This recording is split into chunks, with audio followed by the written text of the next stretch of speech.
بعد 7 ساعات من الاحتفال سويا بالعام الجديد، تبادلت الابتسامة والضحك بالدموع والبكاء على شريك الحياة الذي أقسم بالبقاء طول العمر. ولكن العمر كان قصير جدا، فطول العمر كان مدته شهرين فقط من شهر العسل.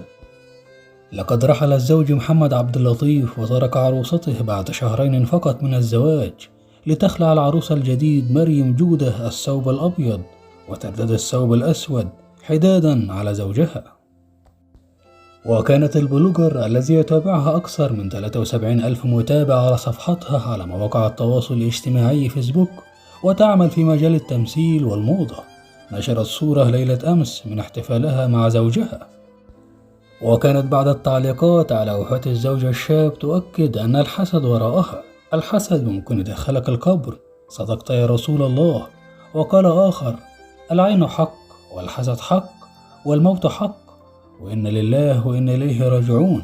ربنا صبر قلبك ويغفر له. وكشفت تحقيقات الأجهزة الأمنية والقضائية تفاصيل اللحظات الأخيرة في واقعة وفاة زوج البلوجر مريم جودة بعد مناظرة الجثمان عن عدم وجود أي إصابات ظاهرية في جسد المتوفي. لذلك استجوبت الجهات المختصة زوجته البلوجر مريم جودة مؤكدة أن زوجها توفى بعد أقل من 24 ساعة من نشر صورة لهما احتفالا بليلة رأس السنة الميلادية، وأنه لم يكن يشكو من أي شيء.